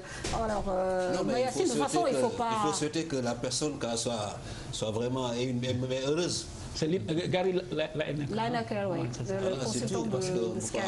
Alors, c'est vrai qu'on se dit Sénégal, Ligny Bay, Mouetengende, pourquoi pas aussi tomber sur une poule de feu et se préparer dès à présent, même si, évidemment, cette fois-ci, on sera attendu. Ce ne sera plus la surprise de 2002. C'est sûr qu'on sera attendu et je pense que... Moi, je pense que ça va être rebolote. Je pense, c'est votre intime conviction. En tout cas, on n'aura pas le Danemark. C'est mon opinion. Hein. C'est-à-dire rebolote avec la France. Avec la France. Moi, je dis, on ne va pas échapper. Moi, il faut bien se préparer et... Déjà, vous savez, comme on dit en Wolof, on est des Sénégal, avec la France, tout le temps, on a à peu près des mêmes trucs. Donc, il faut se préparer. En plus, cette Coupe du Monde-là ne sera pas comme les autres Coupes du Monde. C'est une Coupe du Monde de génération. Que des jeunes, si vous voyez. Que des jeunes. Donc, qui veulent se montrer. Regardez, aujourd'hui, beaucoup de gens parlent de Brésil et tout ça. Mais par contre, les gens oublient l'Angleterre. Si vous voyez sur ces 2 matchs qu'il a fait. C'est pour ça que je parlais des trucs de tactique. Quand on a demandé Southgate, pourquoi il a enlevé les anciens, genre les Ken, tout ça, il a mis que des jeunes. Il voulait voir la rapidité de transmission de ballon avec ces jeunes matchs comme ça. Vous voyez, parce que physiquement, ils sont prêts. L'équipe de Brésil, l'équipe de la France, ça c'est des équipes Aujourd'hui aussi, on a la même génération aussi. Ils ont joué tous ensemble, ils ont été formés ensemble. L'Allemagne qui a amené une équipe non, le problème d'Allemagne, ils ont 3 générations. Ouais. Ils ont 3 générations dans cette. C'est le seul, hein. C'est la seule nation qui a ça. La France, c'est pas ça. La France, aujourd'hui, c'est 2. Voilà. L'Espagne aussi, on peut dire, peut-être il y en a 1 ou 2 qui restent encore dans le groupe. Voilà. Mais par contre, il ne faut pas sous-estimer les pays africains là. Il ne faut pas les sous-estimer. On parle tout à l'heure qu'il n'y avait pas Messi. Mais si on regarde bien le match, avec Messi même, ils allaient encore prendre plus parce qu'ils n'allaient pas se focaliser que sur Messi. Ils ont fait un très beau match.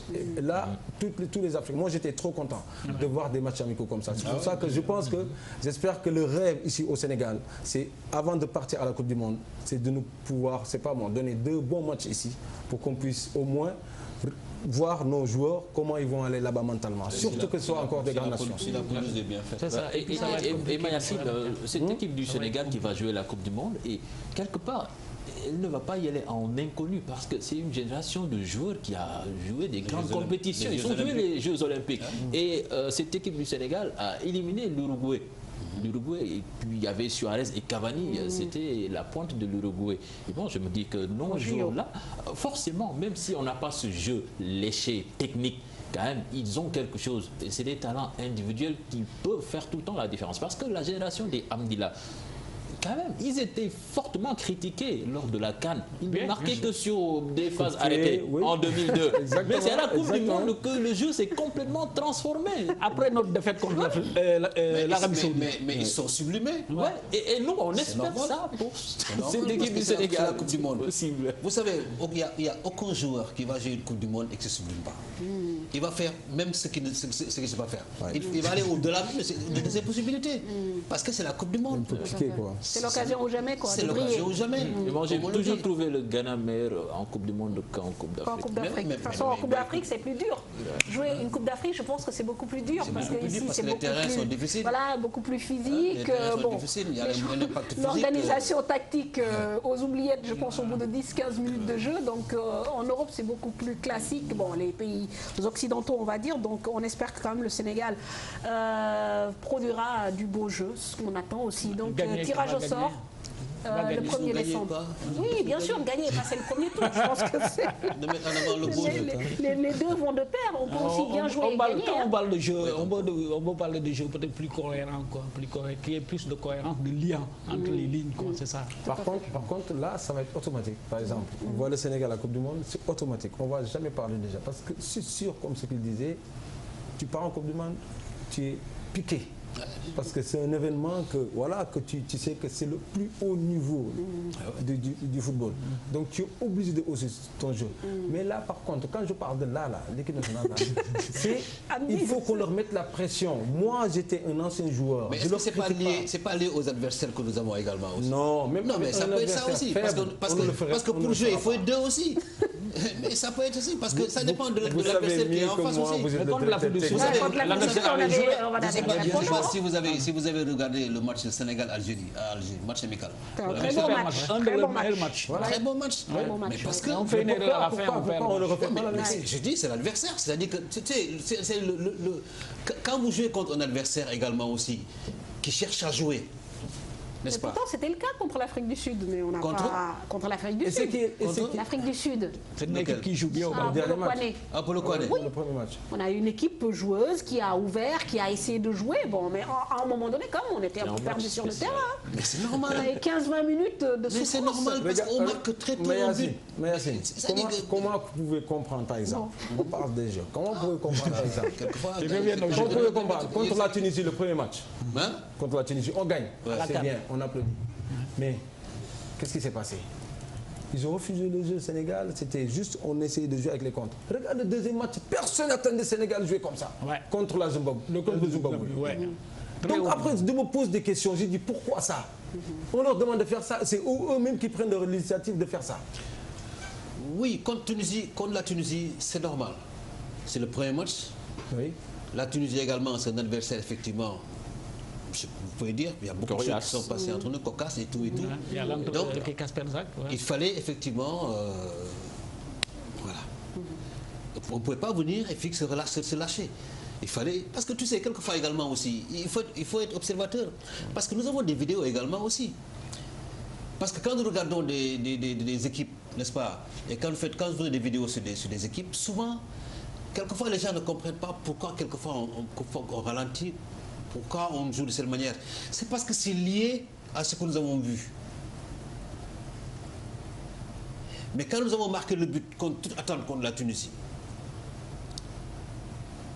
et on marque un deuxième but après, mais c'est normal que les joueurs aujourd'hui, pour une Coupe d'Afrique, n'est-ce pas, qui veulent sortir de la Tunisie, mais que la Tunisie arrive, mais on va recevoir. On va recevoir. Mais ces jours-là, on a eu la chance. Mais oui, je suis d'accord avec toi. C'est pas soir. Mais c'est ça le football. Et c'est ça le football, Amdi. C'est ça le football, Amdi. Parce que tu ne peux pas être tout le temps bon. D'accord. Mais l'essentiel, c'est qu'à la fin du match, qui a gagné, tu as gagné. Parce que l'équipe, elle n'a pas eu de chance. Mais le jour où tu gagneras plus. Oui, mais c'est-à-dire que le problème, c'est-à-dire que parce qu'il faut se donner aussi les moyens de gagner. Moi, je n'ai pas joué 5 matchs, ni 10 matchs. J'ai joué 25 matchs. Les gars, nous avons joué 25 matchs. Donc il y a une méthode qui marche. Non, on a joué 25 matchs. On n'a perdu que 2 matchs, c'est des matchs officiels, des matchs amicaux contre l'Algérie et contre l'Afrique du Sud, Nelson Mandela. Tous les autres matchs, c'est des matchs éliminatoires de la Coupe d'Afrique et de la Coupe du Monde. On en a gagné 15, 7 nuls. On a marqué autant de buts que les autres, on n'en a pas encaissé 3 buts. Mais les gars, quand même, on ne peut pas le prendre et dire que vraiment ça ne marche pas. Mais personne n'a dit que ça ne marche pas. Mais on pense qu'on a le potentiel pour beaucoup mieux faire, c'est ça. Ça, on ne peut pas se cacher derrière notre histoire aussi. On insiste trop sur cet aspect de jeu. C'était les mêmes critiques contre l'équipe de Giresse. Et cette équipe d'Alain Giresse était à une frappe de la Coupe du Monde. Karamboch, il avait marqué son but là. Giresse aussi allait participer à la Coupe du Monde. Mais n'empêche. Et puis qui aime bien châtie bien. Qui aime bien châtie bien. Parce qu'on les adore. Aujourd'hui, avancer l'équipe. On y est. Ouais, en étant premier avec 14 points. Mayacine, il est dans le bon rôle. Ici, c'est le directeur technique. Non, tu es le directeur. Non, écoute-moi, tu n'as même pas écouté ce que j'ai dit. Tu es en train de faire. Ça fait quand même le travail de l'équipe nationale. Tu es dans le bon rôle. Il faut que tu défendes. Mais à ton fort intérieur, tu sais ce qu'on est dit n'est pas dénué de fondement. C'est ça. L'équipe nationale peut mieux faire. Il a un potentiel pour mieux faire que ce qu'il fait. C'est ça les critiques. C'est ça la vérité. Amdi, vous savez, une maison, quelle que soit la maison que vous avez, vous n'attendrez jamais à chaque fois que vous avez moyen de penser qu'il faut faire ça, il faut augmenter ça, il faut augmenter. C'est normal. Et pourtant, la maison, elle est belle. Voilà. Mais donc dites-moi que ce que vous faites, c'est bien, mais essayez de progresser, c'est bien. Mais alors, d'accord, c'est normal. Mais c'est qu'on peut se focaliser quand même à insister tout le temps sur le jeu de l'équipe nationale. On est obligé, Mayacine, parce qu'on veut les joueurs qui vont revenir, que ce soit nos fils, que ce soit nos petits-fils. Ne joueront jamais comme ça, avoir de potentialité et de le garder chez soi. Non, on veut juste qu'ils osent leur jeu. On ne dit pas qu'ils sont mauvais, ils sont bons, ils sont meilleurs que nous-mêmes. On va rehausser le niveau. Non, Mayacine, je pense que quand même, il y a des observateurs, mais il y a quand même des hommes ou des femmes qui ont pignon sur rue par rapport au football.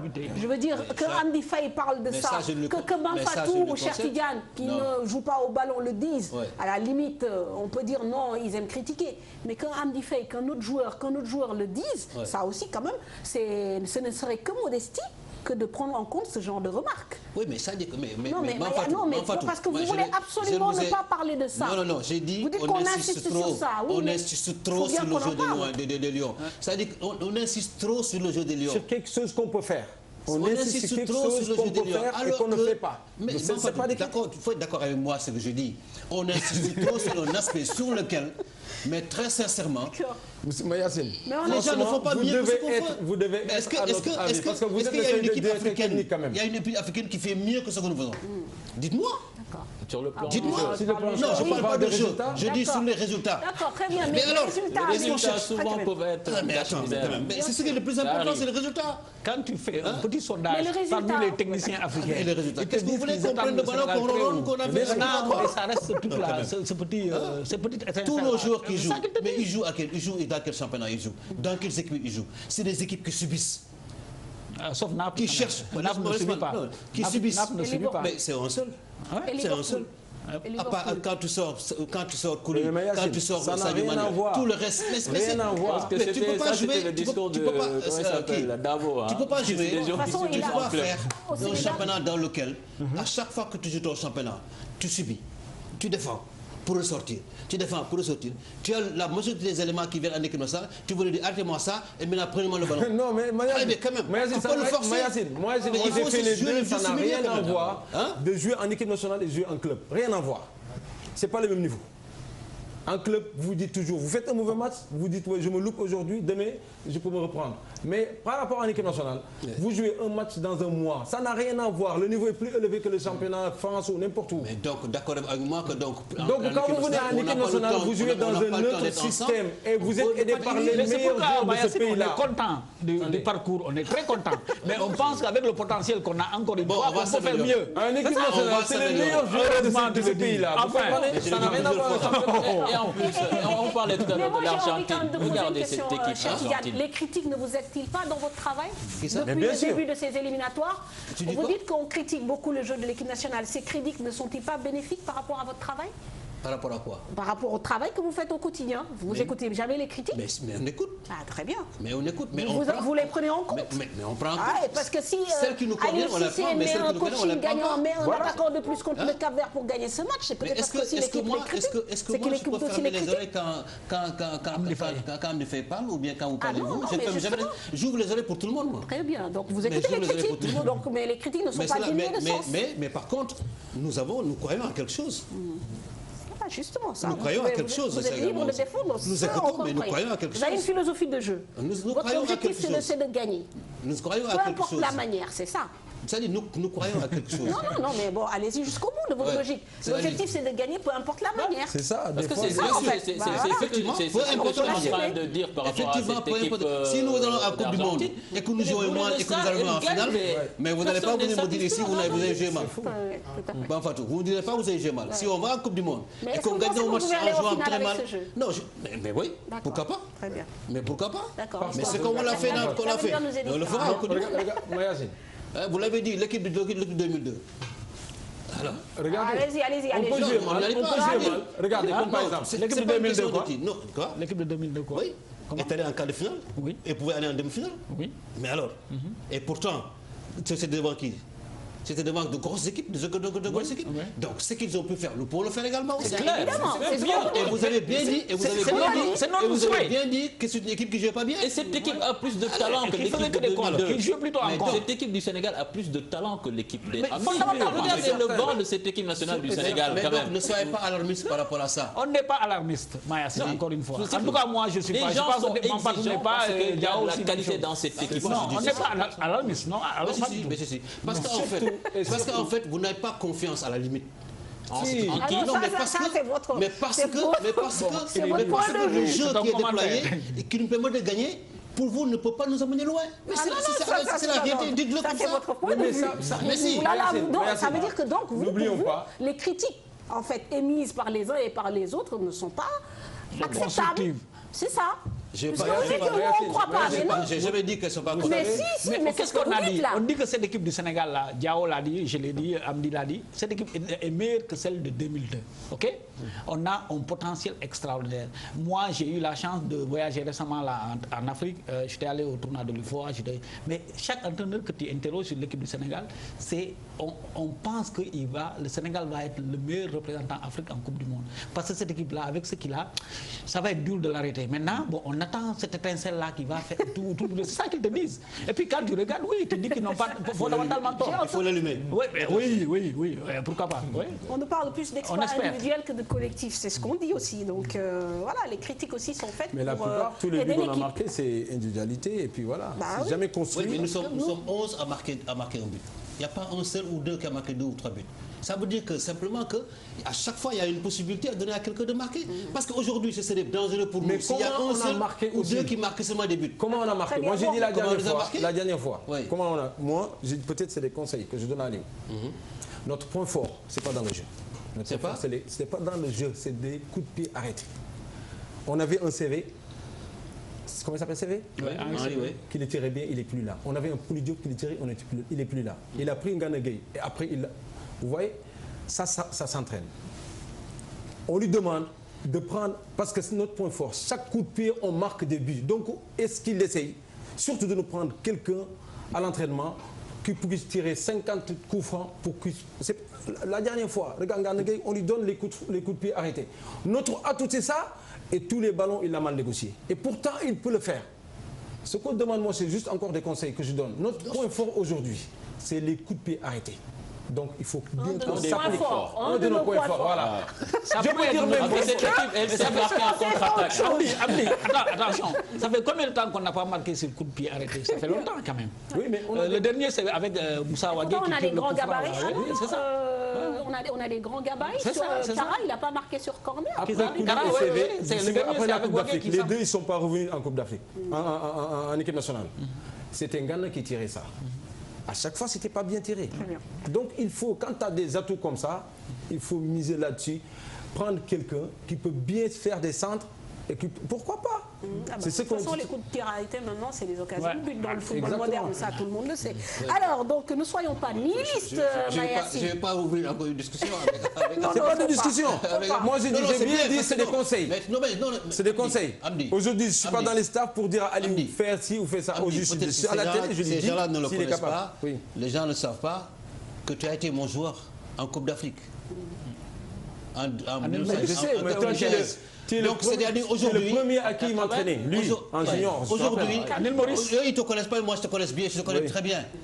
Que tu parles, que je ne t'écoute pas, il n'y a pas un seul qui parle que je ne l'écoute pas, j'écoute tout le monde.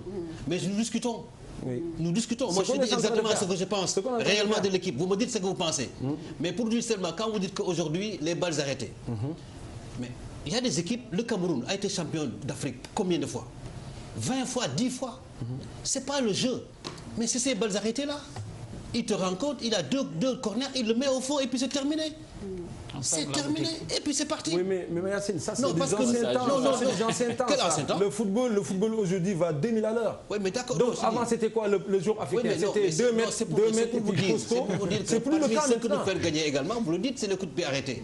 Aujourd'hui, le fait de ronronner au si on n'avait pas ça, déjà, la preuve, si on n'avait pas, on n'allait pas marquer. Le deuxième but. Mais moi, en fait, il n'y a jamais une action. De ronronner, mais qui ronronne finalement? C'est l'équipe adverse ou le Sénégal dans les matchs? Comme Malal le dit, Amdiop, Amdiaï. Non, mais c'est ça, ronronner, parce que pour moi, ronronner, ça veut dire s'endormir en fait. Mais les Sénégalais, c'est ce jeu-là qu'ils veulent. Non, tout le monde sait que le Sénégal ne peut pas faire du tiki-taka. On n'attend pas que le Sénégal fasse du tiki-taka. Mais s'il y a du tiki-taka à l'arrivée, il y a un but, pourquoi pas? C'est toujours beau. Mais moi, je préfère prendre le ballon, une, deux passes, je vois bien, je mets que le but. Si on est capable de le faire tout le temps, pourquoi pas? Voilà, c'est ça. Aujourd'hui, le tiki-taka qui a fait gagner l'Espagne la Coupe. Aujourd'hui, surtout le Sénégal, il ne faut pas qu'on se focalise sur juste la gagne. Il y a la gagne, mais il y a quelque chose derrière. Aujourd'hui, on voit que l'avantage, on ne voit pas l'inconvénient. Regardez à chaque fois le nombre d'occasions qu'ils ont, l'équipe d'adversaire. C'est ça le problème. Qu'est-ce que vous voulez, Manfred? Qu'on gagne ou qu'on ne gagne pas? Non, on gagne, mais on gagne en jouant bien. En ayant moins de surfroid. C'est-à-dire que le fait qu'on gagne, là, on ne joue pas bien. En ayant moins de surfroid. Je vous laisse répondre à la question. Je pense que le débat d'une heure de temps a résumé un peu le tout. En maîtrisant mieux le jeu, en ayant moins de surfroid. Mais si on ne maîtrisait pas le jeu, on n'allait pas gagner. Non, en fait, l'adversaire, c'est... On est en face d'un adversaire où, au résultat, à la fin, on a gagné. Mais c'est parce qu'on a mieux maîtrisé le jeu que l'adversaire. Mais ça passe dans les éliminatoires, mais pas en compétition. La preuve à la Coupe d'Afrique. Qui ne pensait pas que le Sénégal allait en finale? Qui ne pensait pas ça? Tout le monde pensait qu'on allait à la finale. Donc après, le problème, c'est que les éliminatoires n'ont rien à voir avec le match compétitif. Très bien. De toute façon, avec ce genre de débat, on va doper les Lions, puisqu'ils vont encore avoir plus envie de faire quelque chose en Coupe du Monde. Ne soyons pas nihilistes, comme on dit. Alors, on va terminer ce débat foot, puisque quand même nous avons un invité pour les arts martiaux, en parlant de Génération Foot, qui après la Supercoupe Chertidiane a remporté samedi le trophée des champions, score final 4-2. Voilà, c'est Pape Ibn Nouba qui ouvre le score dès la 9e 89e minute pour le stade de Mbour. Si nous avons les images au niveau de la régie, je pense qu'on peut les voir. Maud Lamine Gueye remet les pendules à l'heure à la 34e. Les deux équipes se quittent donc sur un score de parité à la fin de la première période. À la reprise, Boun Sané, je pense que c'est un Gambien, il obtient un penalty à la 47e minute qu'il transforme lui-même. 3 minutes plus tard, c'est Mamadou Lamine Gueye qui corse l'addition avant de sceller définitivement le sort du match à la 89e. Il réalise en triplé. Les stadistes réduiront le score dans le temps additionnel grâce à Mamadou Gandoba. Génération Foot, donc encore bien parti sur les mêmes bases que la saison dernière, à une semaine de la reprise du championnat. On va encore un peu mettre le feu. S'il vous plaît, au niveau de la réalisation, mettez-nous ces images donc, du foot local. Je sais que c'est un point qui tient à cœur Amdi Faye. La présence des locaux dans un groupe, une équipe nationale, ça a été un débat avant la Coupe d'Afrique. Est-ce que vous pensez que quand même il y a des joueurs locaux qui peuvent apporter quelque chose justement par rapport aux surprises dont on parlait? Il y a eu Pape Seydou mais qui n'est plus dans le groupe. En tant que gardien moi je dis, c'est mon opinion encore, je dis encore, je ne critique pas. Une équipe nationale, on a le droit de critiquer. Une équipe nationale sans des joueurs locaux, moi j'en crois pas. J'en crois pas. Voilà. Moi je dis, il y a 23 joueurs qui sont convoqués tout le temps ici. La dernière fois j'ai vu quoi? Il y a 18 joueurs sur le banc et il y a c'est pas combien de joueurs sur les tribunes. Pourquoi on ne le fait pas avec des locaux? Et ça forme un groupe, ça. C'est ça le problème. Dans tous les pays, il y a au moins 4 ou 5 joueurs locaux qui viendront toujours avec l'équipe nationale. Il n'y a qu'au Sénégal ici. Moi, tout au début, j'ai dit ça à lui. J'ai dit, il faut rompre ça avec ce qui s'est passé avec ses prédécesseurs. Ceux qui étaient là, ils avaient 23 joueurs, tous binationaux, je ne sais pas quoi, ou professionnels d'Europe qui viennent jouer ici. Jamais on parle des joueurs locaux ici. Et pourtant, regarde, Mbeng, il était ici, local, Adama. J'ai dit à Aliou, c'est des beaux joueurs. Il faut commencer à prendre. Regarde, ce qui passe ici au Sénégal, ça se passe qu'ici. On voit par exemple sur les petites catégories à la Coupe du Monde, junior ou cadet. 3 ans après, il y a au moins 4-5 joueurs toujours qui intègrent l'équipe nationale ghanéenne. Il n'y a qu'au Sénégal. Regarde, on a eu la chance pour une première fois d'avoir une équipe qui joue la Coupe du Monde demi-finale. Il n'y a pas un joueur, peut-être c'est Mbeng. C'est Wagé, c'est ça? À part lui, non. Donc c'est quoi l'avenir des joueurs qui sont en bas? C'est quoi leur avenir? Là, le directeur technique est directement vous savez, le choix des joueurs incombe à l'entraîneur. Nous avons un groupe. Ce sont des...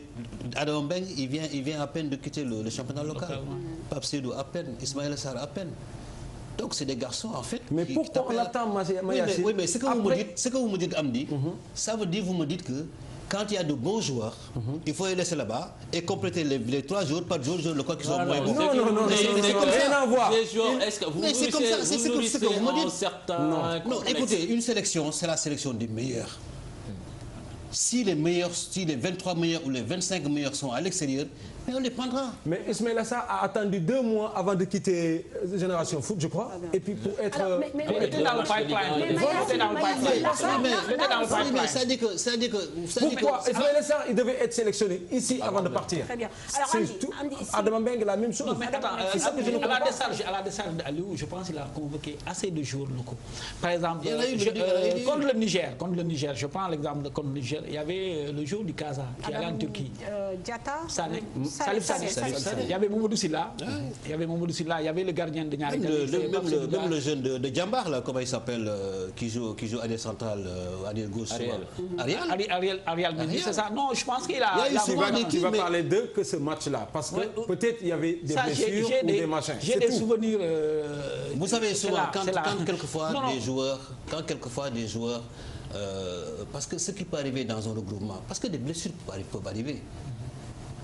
Ce qui fait que certains, effectivement, viennent en regroupement et ensuite, peut-être, ne sont pas retenus dans les 23. Et ils sont obligés, effectivement, de monter. Parce que c'est pourquoi on a tendance à aller jusqu'à 25, jusqu'à 26. Parce qu'on s'est rendu compte, ça nous est arrivé une fois où, effectivement, on a eu des problèmes où on a perdu presque 3 joueurs ou 4 joueurs. On n'était même pas 23, mais on était 22. C'était ça. Maintenant, que tu me dises que quand il y a des stages ici, au Sénégal, qu'on puisse inviter 2 ou 3 locaux qui viennent. Ça, je suis d'accord. Ça se fait. Mais quand il s'agit de faire, quand on est dans la concurrence, qu'il faut choisir les meilleurs, mais on choisit les meilleurs. C'est même pas bon pour le championnat. Mais justement, Mayacine, là, vous êtes directement interpellé en tant que directeur technique, c'est-à-dire aussi la détection des talents locaux. On a le sentiment aujourd'hui, et ça, je rejoins un peu Amdi, qu'un joueur n'est bon que quand il part.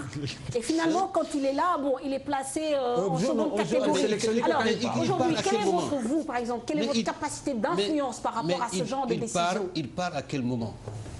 Tous les jeunes dont tu parles, ils partent à quel moment? Ils sont bons dans ce championnat, à la fin du championnat, ils partent. Mais pourquoi ne pas les prendre justement quand ils sont bons dans le championnat avant qu'ils ne partent? Mais s'il y a mieux qu'eux, en ce moment précis, vous voulez qu'on ne les prenne pas et qu'on les prenne? Mais est-ce que ça, c'est pas un travail aussi par rapport à la je reprécise ma question, c'est pas un travail aussi par rapport à la direction technique nationale? Mais la direction technique nationale, c'est-à-dire essayer aussi de trouver cette jonction, ce pont entre les groupes, les professionnels et le football local, parce que bon, ce football local aussi a besoin d'être développé. L'équipe locale que nous avons mis en place, elle est quoi? C'est les meilleurs joueurs du championnat local. L'équipe locale ne s'est pas qualifiée pour la prochaine compétition. Et les meilleurs, mais ça, vous savez pourquoi?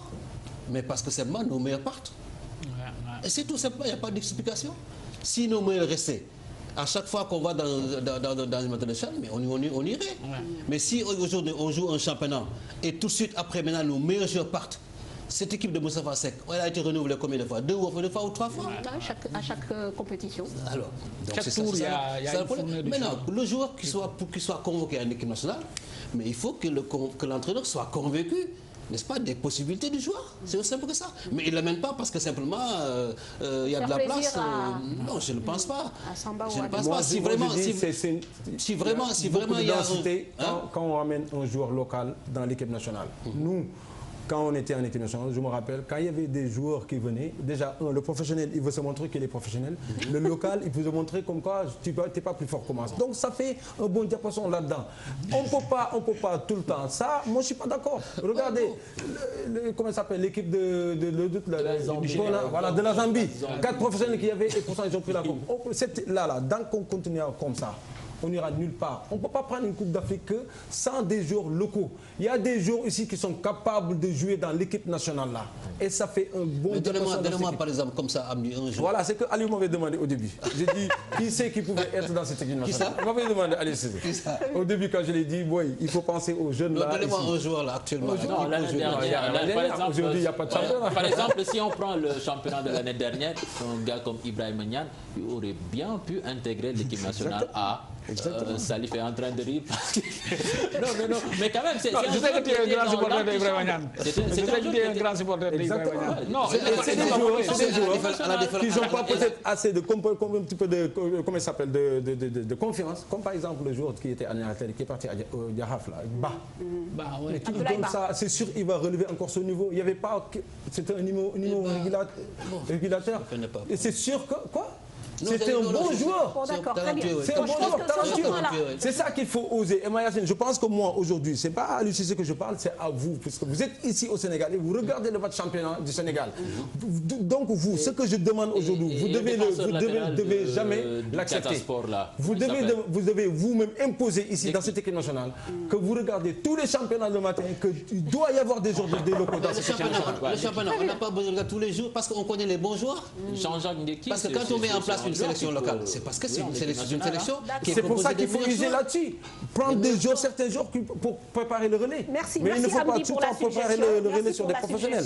Mais en même temps, on va couper la poire en deux en disant qu'effectivement aussi, le choix des joueurs incombe au sélectionneur.